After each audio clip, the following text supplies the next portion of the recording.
Hey everyone, my name is Shilpa Sharma and I welcome you all to the Chemistry Bubble. तो आज की हमारी जो class है that is going to be the last class on the chapter aldehyde, ketones and carboxylic acid. दो हमारे छोटे छोटे टॉपिक रह गए हैं लास्ट के, उनको आज हम कवर कर लेंगे। तो सबसे पहला टॉपिक जो आज हमें स्टार्ट करना है that is the reactions involving the COOH group, और इसके बाद जो second half of the video में आएगा हमारा टॉपिक वो होगा reactions involving the hydrocarbon part of the carboxylic acid. ठीक है, तो ये दोनों छोटे छोटे टॉपिक बचे हैं, इनको जल्दी से खत्म करते हैं and then our chapter will be finally over. देखो ये वाला जो टॉपिक है जिसमें reactions involving the COOH group हम कवर करेंगे, इसमें हमें बेसिकली दो रिएक्शंस पढ़नी है। The first one is reduction reaction and the second one is decarboxylation. So without wasting any more time let's just get started.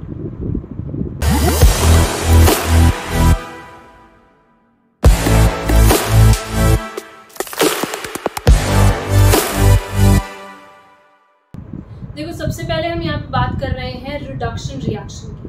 किसका रिडक्शन हम करवाने जा रहे हैं? हम रिडक्शन करवाएंगे कार्बोक्सिलिक एसिड्स का, राइट। तो कार्बोक्सिलिक एसिड्स का रिडक्शन जो है हम कैसे कर सकते हैं? देखो इसके लिए तुम्हें रिक्वायर्ड होता है एक स्ट्रॉन्ग ऑक्सीडाइजिंग एजेंट, जैसे कि लिथियम एल्यूमिनियम हाइड्राइड। तो पहले एक जनरल रिएक्शन देखते हैं, फिर उसके बाद उसका एग्जाम्पल देखेंगे। लेट्स से हमने यहाँ पे लिया RC डबल बॉन्ड OH, ठीक है, ये हो गया हमारा कार्बोक्सिलिक एसिड। इसके अंदर हम क्या करेंगे? इसके अंदर हम डालते हैं एक strong reducing agent LiAlH4 lithium aluminium hydride. Second step में करवाते हैं इसका हाइड्रोलिसिस। लिथियम एल्यूमिनियम हाइड्राइड तुम ईथर की प्रेजेंस में यहाँ पे डाल सकते हो, ठीक है। तो क्या होगा? रिडक्शन जब होगा हमारे कार्बोक्सिलिक एसिड का तो ये कन्वर्ट हो जाता है इनटू अल्कोहल, प्राइमरी अल्कोहल की यहाँ पे फॉर्मेशन हो जाएगी। रिडक्शन का क्या मतलब है? रिडक्शन होता है एडिशन ऑफ हाइड्रोजन या फिर रिमूवल ऑफ ऑक्सीजन, है ना। यहाँ पे बेसिकली हम वही चीज करवा रहे हैं। ये डबल बॉन्ड O ग्रुप हटा के तुम्हें क्या करना है? इसकी जगह दो हाइड्रोजन्स अटैच करने हैं, यही रिडक्शन। क्या करना है तुम्हें? इस C double bond O group को तुम्हें CH2 ग्रुप में बदल देना है, ठीक है। यही हमारी रिडक्शन हो जाएगी। रिमूव कर दिया ऑक्सीजन और ऐड कर दिया हमने यहाँ पे हाइड्रोजन, राइट। तो देखो हमारा क्या बन जाएगा? प्राइमरी अल्कोहल की फॉर्मेशन हो जाएगी RCH2OH। ये हमारा प्राइमरी अल्कोहल इस तरीके से बन जाता है। देखो या तो तुम यहाँ पे लिथियम एल्यूमिनियम हाइड्राइड यूज कर सकते हो एज योर रिड्यूसिंग एजेंट, या फिर तुम यहाँ पे एक और रिड्यूसिंग एजेंट यूज कर सकते हो विच इज B2H6। डाइबोरेन को भी यूज किया जा सकता है as a reducing agent here, ठीक है। ध्यान रखना कहीं सोडियम एल्यूमिनियम हाइड्राइड यहाँ सोडियम बोरोहाइड्राइड यहाँ पे यूज मत कर देना। NaBH4 सोडियम बोरोहाइड्राइड जो होता है ये लिथियम एल्यूमिनियम हाइड्राइड के कंपैरिजन में एक वीक रिड्यूसिंग एजेंट है। ये हमारा कार्बोक्सिलिक एसिड्स को रिड्यूस नहीं कर सकता, ठीक है। तो ये बिल्कुल भी हमें यहाँ पे यूज नहीं करना है। ध्यान रखना है कि B2H6 तुम यूज कर सकते हो, सोडियम बोरोहाइड्राइड का यूज तुम नहीं करते, ठीक है। चलो ये हो गया एक जनरल रिएक्शन भी जनरल रिएक्शन हमने देख ली है। एक एग्जाम्पल भी देख लेते हैं यहाँ पे फटाफट से। एग्जाम्पल तुम ले सकते हो ethanoic acid CH3C double bond OH, ठीक है।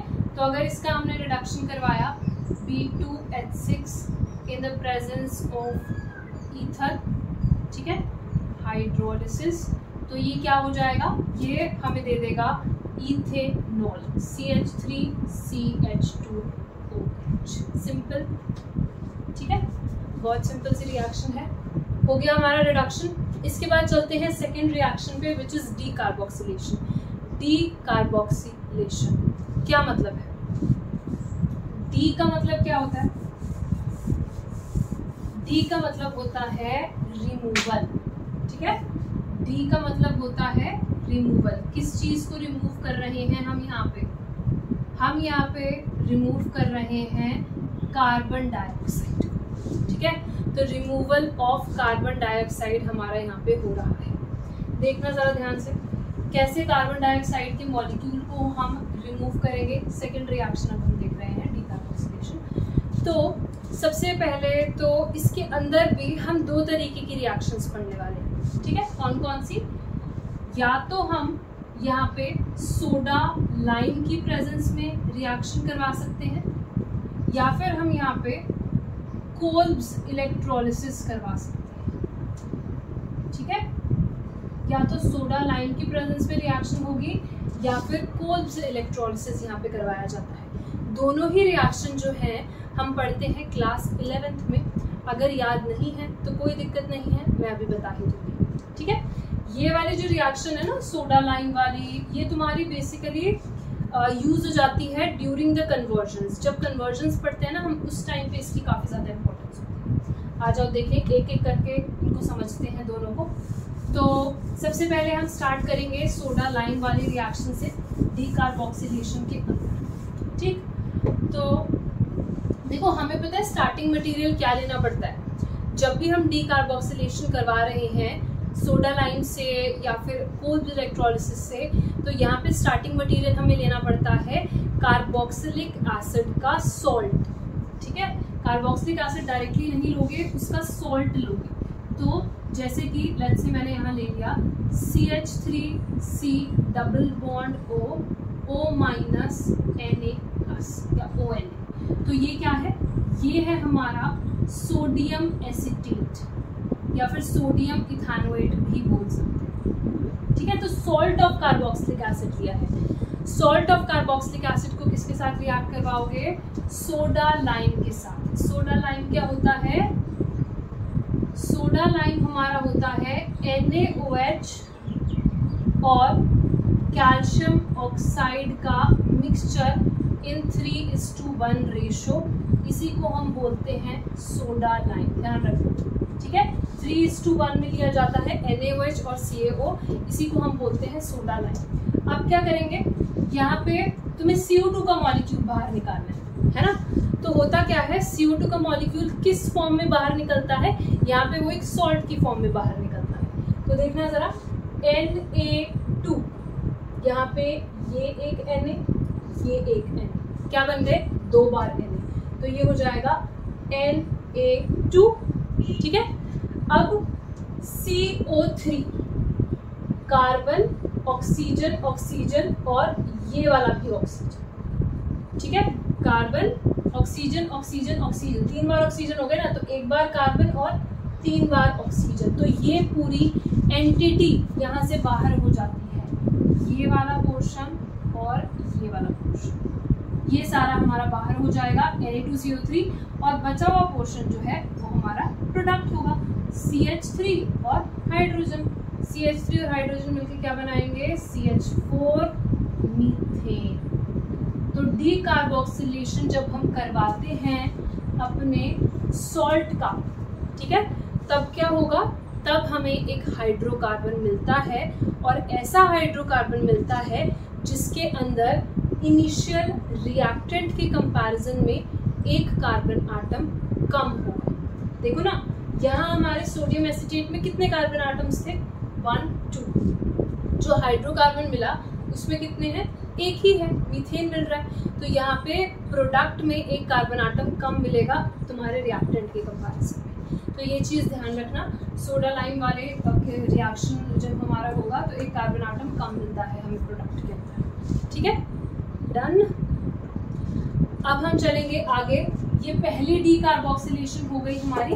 दूसरी डीकार्बोक्सिलेशन वाली जो रिएक्शन है वो है कोल्ब्स इलेक्ट्रोलिसिस। कोल्ब्स इलेक्ट्रोलिसिस क्या है? 11th की अगेन रिएक्शन है। ये वाली रिएक्शन आई थिंक तुम्हारी NCERT में दी भी नहीं हुई है, वहाँ पे बस सिंपली लिखा हुआ है कि 11th में कहीं जाके ढूंढ के देख लो उसको, ठीक है। तो मैं तुम्हें बता देती हूँ ताकि तुम्हें ज़्यादा मेहनत ना करनी पड़े, ठीक है। तो डाल लो ज़रा हेडिंग। ये भी हमारा डीकार्बोक्सिलेशन रिएक्शन है which is Kolbe's electrolysis. Obviously इसके मैकेनिज्म में नहीं जाएंगे, हमें डायरेक्ट रिएक्शन से मतलब है 12th में, ठीक है। तो कोल्ब्स इलेक्ट्रोलिसिस में होता क्या है, अगेन जो इनिशियल स्टार्टिंग मटेरियल हम लेते हैं वो होता है हमारा क्या, सॉल्ट ऑफ कार्बोक्सिलिक एसिड। तो यहाँ पे भी हम सोडियम इथानोएट ही ले लेते हैं जिसको सोडियम एसीटेट भी बोला जाता है। CH3 C double bond O minus Na+, ठीक है। क्या ले लिया हमने यहाँ पे, सोडियम एसीटेट या फिर इथानोएट। तो ये हो गया। अब देखो इसका इलेक्ट्रोलिसिस कराना है। बेसिकली हम इसको पानी में लेते हैं, ठीक है, और इस सॉल्यूशन में से हम इलेक्ट्रिसिटी पास करते हैं, तभी तो होगा इलेक्ट्रोलिसिस। क्या करेंगे हम यहाँ पे, इलेक्ट्रिसिटी पास करते हैं इस सॉल्यूशन में से। जैसे ही हमने यहाँ से इलेक्ट्रिसिटी पास करी तो देखना ज़रा हमें क्या क्या प्रोडक्ट्स मिलेंगे। बहुत ईजी है प्रोडक्ट्स बनाना। ऐसा मान लो हमने 2 मॉलिक्यूल इसके लिए, 2 मॉलिक्यूल इसके लिए, ठीक है। अब 2 टाइम्स CH3, बस ये वाला पोर्शन देखना, 2 टाइम्स CH3 क्या हो जाएगा, 2 CH3 एक दूसरे के साथ बॉन्ड करके बना लेंगे ईथेन। 2 टाइम्स CH3, ठीक है। ये वाला पोर्शन नहीं देखना अभी। 2 टाइम्स CO2 दिख रहा है, 2 टाइम्स क्या है, CO2, C double bond O और ये O लिखा हुआ है ना, तो ये कार्बन डाइऑक्साइड में बेसिकली बदल जाता है। तो 2 टाइम्स CO2 हमारी यहाँ पे बाहर हो जाती है, 2 CO2, राइट। इसके बाद हमारा क्या बचा, देखो 2 टाइम्स Na+ यहाँ पे घूम रहा है, ठीक है। अब ये 2 टाइम्स Na+ कंबाइन करता है 2 टाइम्स OH- के साथ। 2 टाइम्स OH- कहाँ से आया, पानी से आया। देखो 2 पानी के मॉलिक्यूल हैं, अगर एक पानी का मॉलिक्यूल होता तो क्या देता, एक H+ और एक OH-, लेकिन 2 पानी के मॉलिक्यूल हैं तो क्या देंगे, 2 H+ और 2 OH-।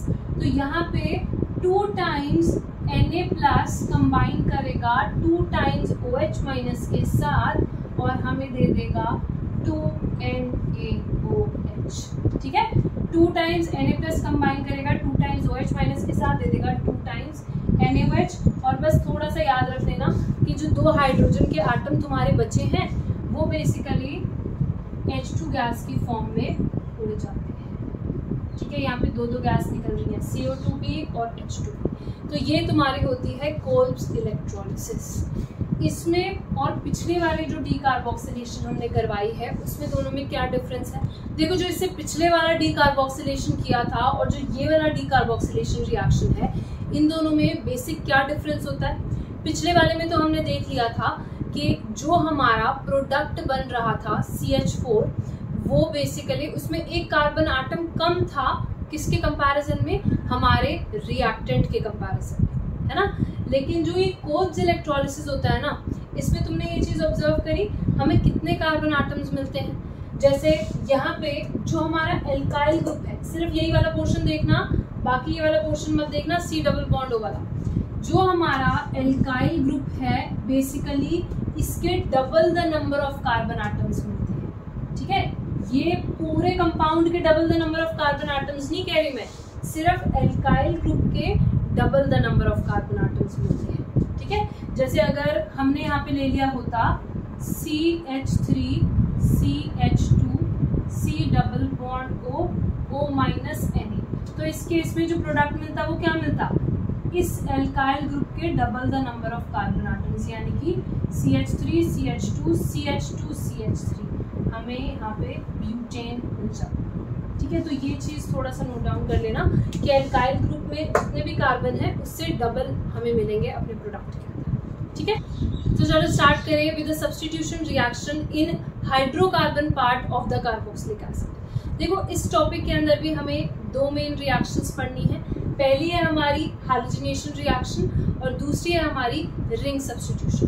रिंग सब्स्टिट्यूशन हमारा एरोमेटिक कार्बोक्सिलिक एसिड में देखा जाएगा, और जो ये हैलोजिनेशन रिएक्शन है इसके अंदर हमें एक बहुत इंपॉर्टेंट नेम रिएक्शन पढ़नी है, HBZ। इसका नाम होता है हेल-वॉलहर्ड-ज़ेलिंस्की रिएक्शन।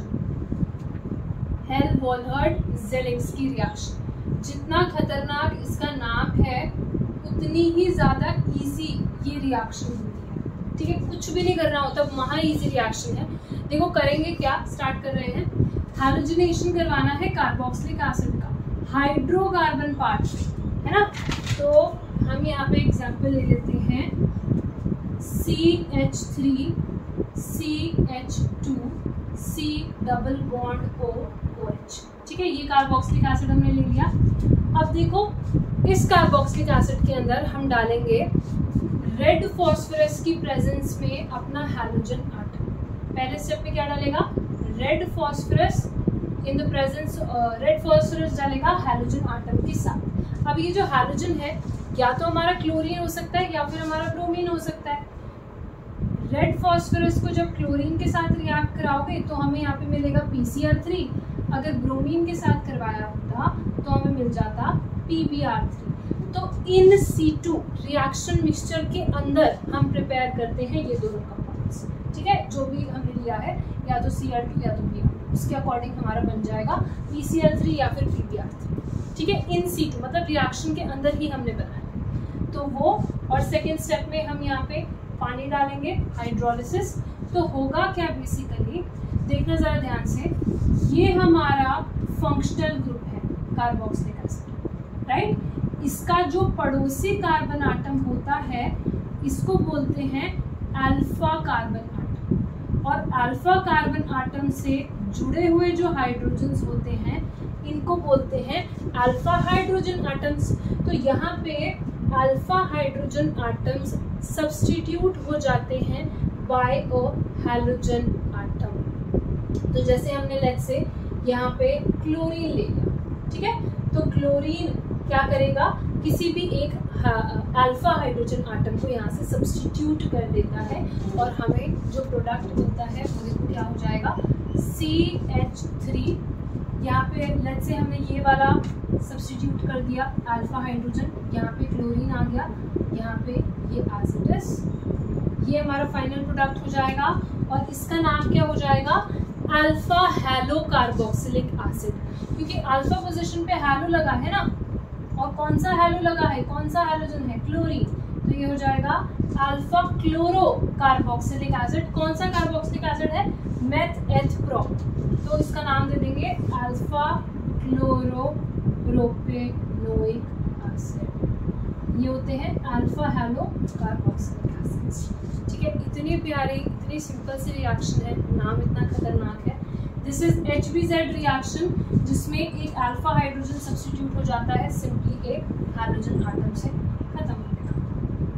दैट्स इट, इतना ही था।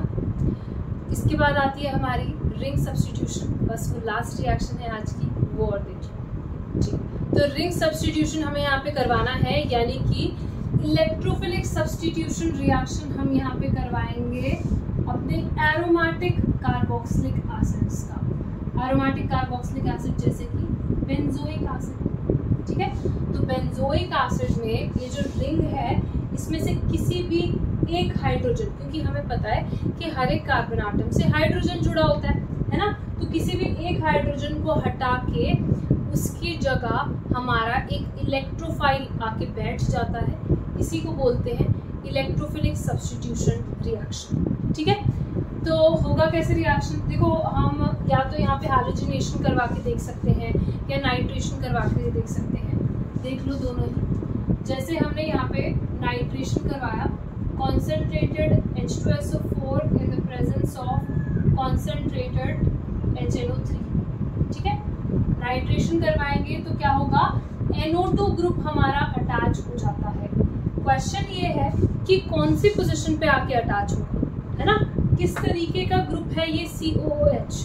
तो ये जो COOH होता है ये हमारा एक मेटा डायरेक्टिंग ग्रुप होता है। देखो ये हाईली इलेक्ट्रॉन विड्रॉइंग ग्रुप है, क्या करेगा, इलेक्ट्रॉन्स को अपनी तरफ विड्रॉ करता है बेंजीन रिंग से। तो ऑर्थो पैरा पोजिशन पे इलेक्ट्रॉन डेंसिटी ज़्यादा खींच लेता है, इन पोजिशन से ज़्यादा खींच जाती है इलेक्ट्रॉन डेंसिटी।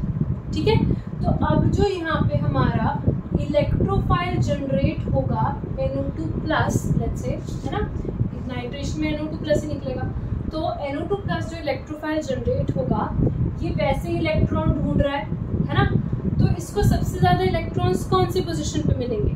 ऑर्थो पैरा से तो वैसे ही इतनी इलेक्ट्रॉन डेंसिटी खिंच गई है, तो यहाँ पे एटलीस्ट न्यूट्रल पोजीशंस जो हैं ये सोचेगा चलो यार नेगेटिव वाली पोजीशन तो कोई दिख ही नहीं रही इलेक्ट्रॉन रिच, कम से कम पॉजिटिव वाले पे तो नहीं जाएगा ना, वहाँ पे तो कुछ नहीं है इलेक्ट्रॉन के नाम पे, तो वो इन पोजीशंस पे प्रेफर करता है अटैक करना, यानी कि मेटा पोजीशन पे जाके ये अटैक करेगा। ठीक है, हमारा इलेक्ट्रोफाइल मेटा पोजीशन पे अटैच होता है। तो ये जो COOH ग्रुप है किस तरीके का ग्रुप है? ये COOH ग्रुप हमारा बहुत ज़्यादा डीएक्टिवेटिंग है, यानी कि इलेक्ट्रॉन विड्रॉइंग है, हमारी रिंग को इलेक्ट्रॉन डेफिशिएंट कर लेता है, इलेक्ट्रॉन्स खींच लेता है रिंग से, तो हम इसको बोलते हैं कि ये एक डीएक्टिवेटिंग ग्रुप है। डीएक्टिवेटिंग तो है ही, साथ साथ कौन सी पोजीशन पे डायरेक्ट करता है हमारे इलेक्ट्रोफाइल्स को? मेटा पोजीशन पे। तो हम बोलेंगे it is deactivating and Meta direct. तो NO2 हमारा इस पोजीशन पे जाके लग जाएगा मेटा पे, और हमें मिल जाएगा ये 3-नाइट्रोबेंजोइक एसिड। ठीक है, 3-नाइट्रोबेंजोइक एसिड हमें यहाँ पे मिल जाता है। इसी तरीके से ये तो नाइट्रेशन करवा ली, इसी तरीके से तुम यहाँ पे हैलोजिनेशन भी करवा सकते हो। लेट्स से तुमने बस यहाँ पे ये अटैकिंग रिएजेंट चेंज करना है, और क्या तुमने यहाँ पे ले लिया होता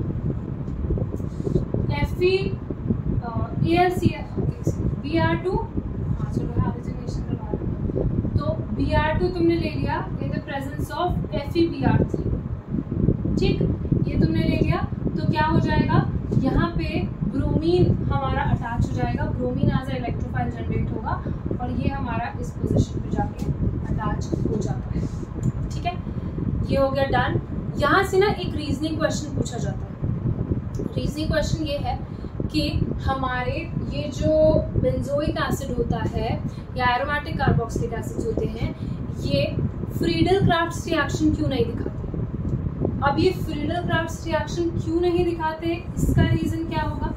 क्योंकि फ्रीडल-क्राफ्ट्स रिएक्शन में चाहे एसाइलेशन हो या एल्काइलेशन, उसमें तुमने देखा है एक लुईस एसिड यूज होता है AlCl3, है ना, और ये जो AlCl3 है being a Lewis acid electron deficient होता है, ये हमारे इस COOH ग्रुप के साथ क्या कर लेता है, लिंक हो जाता है। ठीक है, ये इसके साथ हमारा लिंक हो जाता है, इसी के साथ रिएक्शन दिखा देता है, तो हमारा बेचारा जो कैटलिस्ट था वही बिजी हो गया, तो अब रिएक्शन कौन करवाएगा? एक तो पहले ही COOH हमारी रिंग से इलेक्ट्रॉन खींचे जा रहा है, पहले ही आफत आई हुई है कि इलेक्ट्रोफाइल कहाँ पे जाके अटैक करे, है ना। जितनी ज़्यादा हमारी रिंग से इलेक्ट्रॉन खिंच जाएंगे उतना ज़्यादा इस इलेक्ट्रोफाइल के लिए अटैक करना मुश्किल हो जाएगा, क्योंकि इलेक्ट्रोफाइल तो ढूंढ रहा है ऐसी जगह जहाँ पे उसे ज़्यादा से ज़्यादा इलेक्ट्रॉन मिले। तो पहली बात तो ये कि COH खींच जा रहा है इलेक्ट्रॉन, तो बेचारे इसको वैसे ही अटैक करने में मुश्किल है ना। ऊपर से AlCl3 जो कैटलिस्ट है, जो थोड़ी मदद करता है रिएक्शन करवाने में, वो ही बिजी हो गया COH के साथ, तो इसलिए फ्रीडल-क्राफ्ट्स रिएक्शन करवानी यहाँ पे थोड़ी मुश्किल हो जाती है। ठीक है, तो ये रीजनिंग क्वेश्चन आ सकता है तुम्हारा, ये चीज़ ध्यान रखना। And with this last reaction our chapter is finally over. मेरे को कमेंट सेक्शन में ज़रूर बताना कि इसके बाद मैं कौन सा चैप्टर शुरू करूँ, और अगर तुम्हें पसंद आती है मेरी वीडियोस तो दूसरे स्टूडेंट्स के साथ शेयर कर सकते हो, so that they can also benefit from it. Do like and comment so that reach मेरी थोड़ी सी बढ़ जाए। And yes, thanks for watching, have a good day.